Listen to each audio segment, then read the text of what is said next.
혹시 형부와 처제 사이에 금지된 감정이 싹틀 수 있다고 생각하시나요? 제가 오늘 털어놓을 이야기는 아마도 여러분이 상상하던 것보다 훨씬 더 복잡하고 뜨거울 거예요. 60대가 된 지금에서야 고백할 수 있는 30년 동안 숨겨왔던 진실을 말씀드리려고 해요. 화면 2번을 누르시면 사연이 시작됩니다. 1993년 가을, 저는 30살의 혈기왕성한 남자였어요. 결혼을 앞두고 처가집에 인사를 드리러 갔던 그날, 제 인생에 평생 잊을 수 없는 충격이 찾아왔죠. 문이 열리는 순간 20살간 넘은 처제가 나타났는데 정말이지 숨이 멎을 뻔했어요. 아내는 미리 처제 이야기를 많이 해줬었죠. 공부 잘하고 착한 대학생이라고, 언니만 따르는 순진한 아이라고 말이에요. 하지만 제가 본 처제는 전혀 달랐어요. 긴 머리를 한쪽으로 넘긴 채 도발적인 눈빛으로 저를 바라보던 그 모습, 지금도 선명해요. 처제는 제게 인사를 건넸지만 그 목소리에는 묘한 떨림이 있었고, 악수를 나누는 순간 전기가 흐르는 듯한 느낌을 받았어요. 혹시 저만 그렇게 느꼈을까요? 아니었어요. 처제의 뜨거워진 손바닥과 살짝 붉어진 볼이 모든 걸 말해주고 있었거든요. 그날 저녁 식사 내내 저는 혼란스러웠어요. 예비 아내 옆에 앉아 있으면서도 자꾸만 처제에게 시선이 갔어요. 처제 역시 마찬가지였죠. 우리는 서로를 의식하고 있었고,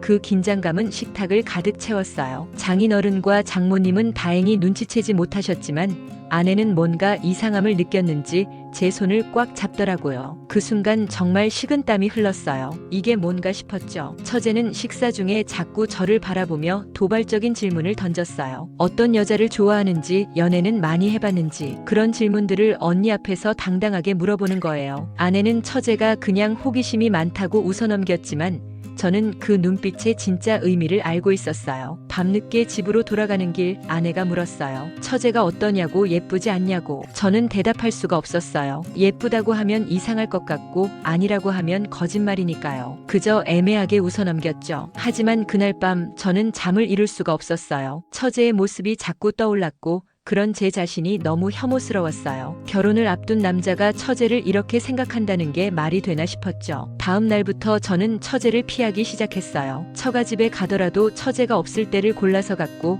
부득이하게 마주치게 되면 시선을 돌렸어요. 하지만 처제는 더욱 적극적으로 다가왔어요. 결혼 준비를 하면서 처제는 자주 저희 집에 놀러 왔어요. 아내를 도와준다는 핑계로 말이에요. 그런데 아내가 잠깐 자리를 비우면 처제는 저에게 다가와서 은밀한 대화를 시도했어요. 제가 정말 언니를 사랑하는지, 혹시 다른 마음은 없는지, 그런 질문들을 계속했어요. 어느 날은 정말 위험한 순간이 있었어요. 아내가 급한 일로 외출을 하고 저와 처제만 집에 남게 된 거예요. 처제는 갑자기 울기 시작했어요. 언니가 결혼하면 자기는 혼자가 될 거라고, 무서우면 어떻게 하냐고. 저는 달래주려고 처제의 어깨에 손을 올렸는데 그 순간 처제가 저를 바라보는 눈빛이 정말 뜨겁고 간절했어요. 우리 사이의 거리가 점점 가까워졌고, 거의 입술이 닿을 뻔한 순간 아내가 돌아왔어요. 그날 이후로 저는 정말 조심했어요. 이런 식으로는 안 되겠다 싶었거든요. 하지만 처제는 포기하지 않았어요. 결혼식 준비 과정에서도 계속 저를 유혹하려 했고,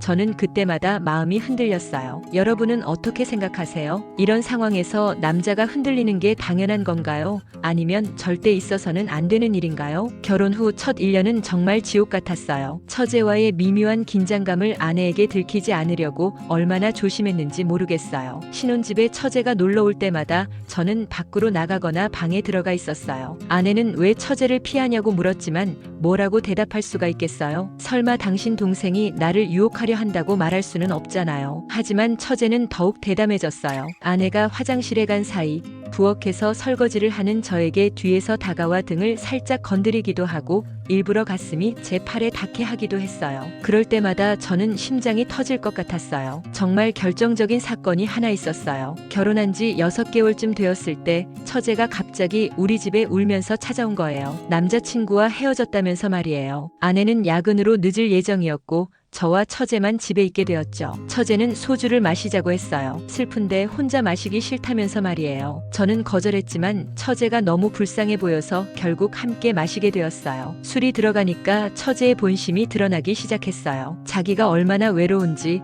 언니만 행복하고 자기는 왜 이렇게 불행한지. 그러면서 갑자기 제게 와서 안겼어요. 너무 갑작스러워서 저는 어떻게 해야 할지 몰랐어요. 처제의 따뜻한 체온과 향수 냄새가 코끝에 와 닿았고 정말 이성을 잃을 뻔했어요. 그때 처제가 제 귀에 속삭였어요. 형부만이 자기를 위로해 줄 수 있다고, 언니는 몰라도 된다고. 정말 위험한 순간이었어요. 제 안에 남성적 본능이 깨어나려는 찰나에 다행히 아내가 일찍 들어왔어요. 아내가 문을 열고 들어오는 소리에 우리는 황급히 떨어졌지만 아내의 표정이 심상치 않았어요. 뭔가 느꼈던 것 같아요. 그날 밤 아내는 저에게 따지기 시작했어요. 처제와 뭘 했냐고, 왜 둘이서 술을 마셨냐고. 저는 아무것도 하지 않았다고 그냥 위로해 준 것뿐이라고 말했지만 아내는 믿지 않았어요. 그날 밤 우리는 큰 싸움을 했고 아내는 울면서 제게 말했어요. 자기 동생을 그런 눈으로 보지 말라고, 가족이라고 생각하라고. 그 순간 정말 정신이 번쩍 들었어요. 제가 얼마나 위험한 선을 넘나들고 있었는지 깨달았거든요. 아내를 사랑하는데 왜 이런 짓을 하고 있었을까요? 처제도 가족인데 왜 이런 시선으로 봤을까요? 그날 이후로 저는 확실한 원칙을 세웠어요. 첫째, 처제와는 절대 단둘이 있지 않기. 둘째, 신체 접촉은 인사 정도로만 제한하기. 셋째, 처제의 사생활에는 절대 개입하지 않기. 넷째, 아내가 없을 때는 처제와 대화도 최소화하기. 하지만 이런 원칙을 지키는 게 생각보다 어려웠어요. 처제는 여전히 저를 시험하려 했고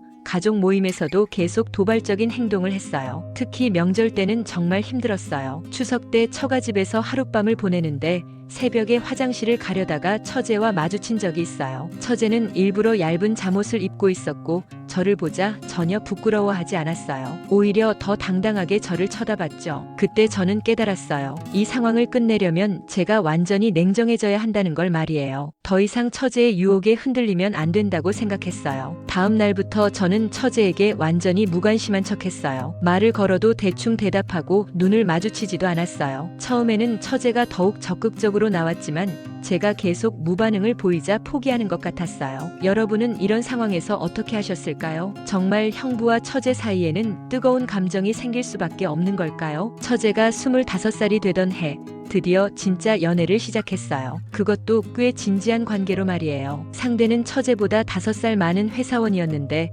처제가 그 남자를 집에 데려왔을 때 저는 복잡한 감정이 들었어요. 한편으로는 안도감이 있었어요. 드디어 처제가 다른 남자에게 마음을 주는구나 싶었거든요. 하지만 다른 한편으로는 설명할 수 없는 질투심 같은 게 올라왔어요. 제가 그런 감정을 느끼는 게 정말 혐오스러웠지만 어쩔 수 없었어요. 처제의 남자친구를 처음 본 순간 저는 그가 마음에 들지 않았어요. 뭔가 믿음직스럽지 못해 보였거든요. 하지만 아내는 좋은 사람 같다며 흡족해했어요. 장인어른과 장모님도 마찬가지였고요. 그런데 제 예감이 맞았어요. 그 남자는 처제를 진짜로 사랑하지 않았거든요. 몇 달 후에 다른 여자가 있다는 게 밝혀졌어요. 처제가 그 사실을 알았을 때의 충격은 정말 말로 표현할 수 없었어요. 처제는 며칠 동안 집에서 나오지 않았어요. 밥도 안 먹고 계속 울기만 했다고 하더라고요. 아내는 걱정되어서 매일 처가집에 가서 처제를 돌봤어요. 그런 아내의 모습을 보면서 저도 처제가 걱정되기 시작했어요. 어느 날 아내가 제게 부탁했어요. 처제를 좀 위로해달라고, 형부가 나서서 힘을 내라고 해달라고. 저는 정말 고민이 되었어요. 처제와 단둘이 있는 것도 부담스러웠고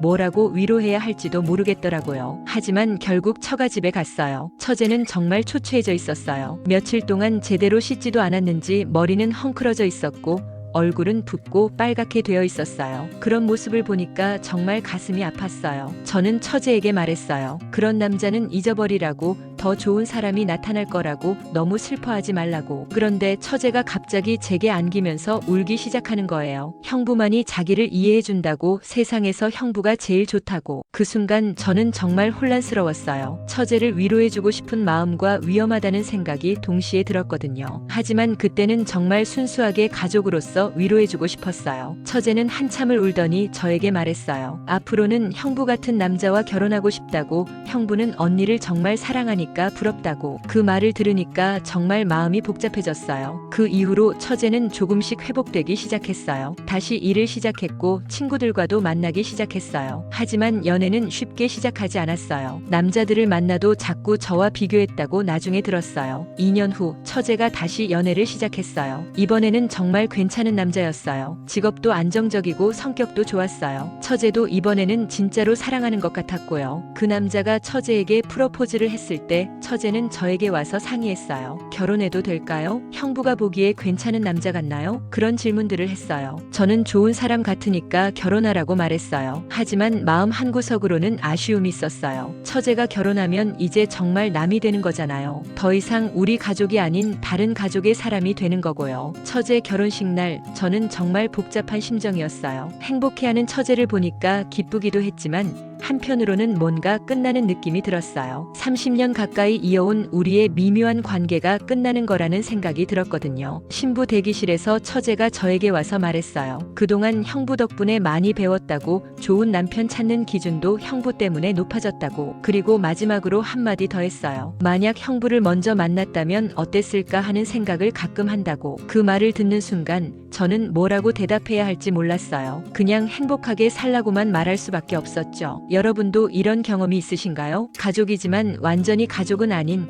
그런 애매한 관계 말이에요. 지금 처제는 40대 중반의 두 아이 엄마가 되었어요. 한때 그렇게 뜨겁게 저를 바라보던 그 눈빛은 이제 평범한 가족의 시선이 되었고, 저 역시 60대가 되어서야 그때의 일들을 객관적으로 바라볼 수 있게 되었어요. 돌이켜보니 참 바보 같았어요. 젊은 시절에 저는 처제의 행동을 모두 유혹으로 받아들였지만 사실 처제는 그냥 언니의 남편에게 관심이 많았던 20살 여대생이었을 뿐이에요. 어떤 남자가 자기 언니를 행복하게 해줄 수 있는지 궁금했던 거고, 그런 관심이 때로는 선을 넘나드는 것처럼 보였던 거죠. 그리고 저 역시 30살 혈기왕성한 남자로서 그런 관심을 다른 의미로 받아들였던 거고요. 지금 생각해보면 정말 순수한 호기심과 가족애였을 수도 있는데 그때는 모든 게 다 의미 있게 느껴졌거든요. 하지만 그 시절이 아예 무의미했던 건 아니에요. 그 긴장감과 설렘 속에서 저는 가족이라는 관계의 복잡함을 배웠거든요. 혈연으로 맺어지지 않았지만 가족이 된 사람들 사이에는 때로 설명할 수 없는 감정들이 생긴다는 것도 알게 되었고요. 작년에 처제 남편이 갑자기 돌아가셨어요. 교통사고였는데 정말 갑작스러운 일이었어요. 처제는 하루아침에 홀로 두 아이를 키워야 하는 미망인이 되었고,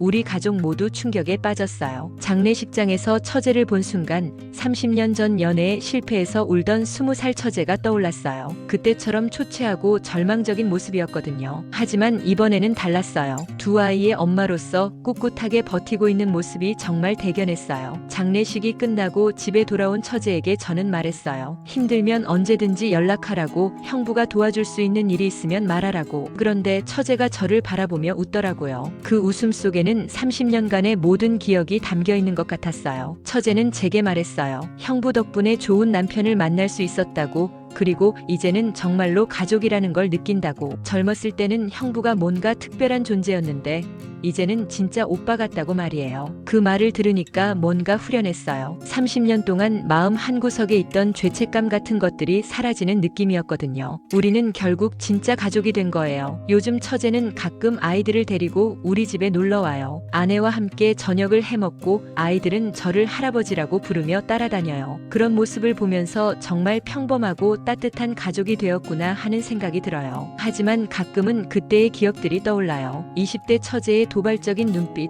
30대 제가 느꼈던 그 설렘과 죄책감, 그런 것들이 우리를 지금의 가족으로 만들어준 과정이었다는 생각이 들어요. 젊은 형부들에게 말해주고 싶어요. 처제와의 관계에서 미묘한 감정이 생기는 건 어쩌면 자연스러운 일일 수도 있어요. 하지만 그런 감정에 휘둘리지 말고 진짜 가족이 되기 위해 노력하라고 말하고 싶어요. 경계선을 지키는 것도 중요하지만 완전히 거리를 두지는 마세요. 처제도 가족이니까 때로는 아버지처럼, 때로는 오빠처럼 돌봐주세요. 그렇게 시간이 지나면 모든 게 자연스러워질 거예요. 지금 저는 60대가 되어서야 깨달았어요. 가족이라는 건 처음부터 완성되는 게 아니라 시간을 거쳐 만들어지는 거라는 걸 말이에요. 그 과정에서 실수도 하고 흔들리기도 하지만 결국은 진짜 가족이 되는 거죠. 여러분은 어떻게 생각하세요? 형부와 처제 사이의 30년, 이런 관계도 아름다운 가족의 모습일까요?